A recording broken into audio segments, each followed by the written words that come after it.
Welcome to episode 57 of the Animorphs Read Along broadcast. Today we are talking about book 49, The Diversion. At this point I kind of have trust issues with the Animorphs books, so when this book started and I was like, wow, that was pretty good, I was still waiting for the other shoe to drop, but it never dropped. This book was incredible from start to finish. This book is huge, not only in terms of plot and the consequences of what happens, but like literally it's really long. This is the last Tobias book, and I think it really is in stark contrast to every Tobias book that has preceded it. Tobias books are generally like crushing depression, glimpse of hope, hope destroyed, coping mechanism. For once, something good happens for Tobias. So I think Lisa Hardwicker has an excellent handle on the characters. In chapter 2 is this fantastic interaction between Rachel and Tobias, where Rachel knows Tobias has been struggling because there's a drought, and she brings him like a burger from McDonald's. I've often complained about other ghostwriters missing sort of Rachel's nuances. They've really struggled to sort of synthesize all of the complex parts of Rachel into this unified whole. When Rachel's bringing Tobias food, she says, "Look, before you get your feathers in a wad, just listen. I know I don't have to baby you. I know you can take care of yourself. But I also know your happy little meadow is about to dry up, and the weather guy on Channel 6 isn't predicting rain anytime soon." She pulled a Big Mac from the bag. "So eat this and don't give me grief, okay?" "Hello, Rachel. Where have you been all these books? I've missed you." So basically, long story short, the Animorphs cover is blown. Yeerks know they're human, and they're tracking them down, matching blood samples. In their process of trying to track down the Andalite Bandits, they've found a relative of one of these Andalite Bandits, and that turns out to be Tobias's mom. So there's sort of two big things happening here. One is Tobias reuniting with his mom, and the other is all of the Animorphs breaking cover and fleeing to the Hork-Bajir Valley. You get these really satisfying and comical moments of Cassie and Rachel explaining everything to their families. And then I think one of really the saddest moments in the entire series happens when Jake goes to get his family. Tom and his parents are off buying a lawnmower, and they're waiting for them back at the house. Jake's excitement is palpable. He's packed his dad's golf clubs and Tom's basketball. He's playing basketball, which is really sort of this representation of his old normal life and of his relationship with Tom. But when they pull up and you realize they've been taken and Jake was too late, it's just unspeakably sad.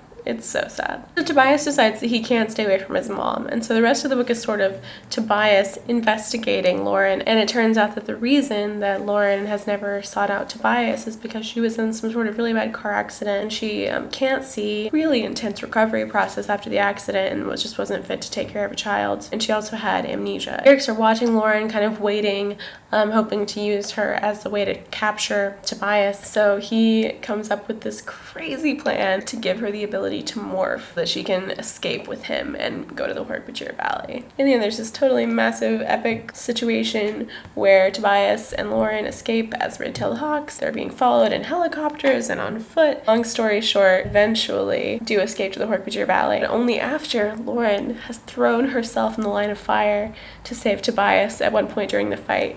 And this is so important to Tobias because he has a mom who cares, even if they don't have the background or the history. For our lost, lonely Tobias, that is enormous. And there's this kind of jarring moment at the end whenever Tobias is hanging out as a human. I was in human morph for no reason other than somehow it felt right.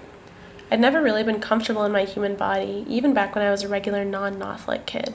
But now, with Lauren here, I wanted to at least try it out. That's like a massive development. Tobias's willingness to stay a hawk has been partially, yes, about his involvement in the war, but I think also partially an escape from his human life and his lack of meaningful human connections. With the combination of his progressing relationship with Rachel, and now the fact that he has a family member back in his life, I think this book gives us a glimpse into a Tobias who could maybe return to being human again. But of course there's still 5 books left in the series after this, so. Okay, questions about like the Hork-Bajir Valley. So this new place is not specially hidden or protected by the Elemist, right? So there's all these aliens living sort of out in the open. I just don't know how any of this is feasible. Like, the only reason that the Hork-Bajir Valley ever made sense was because it was hidden by the Elemist. I did love the way that all these, like, families are sort of getting integrated into this weird new life in the Hork-Bajir Valley, especially Rachel's mom, helping them write up a constitution for their society and then teaching them the ABCs. This book is also just lovely because it's filled with lots of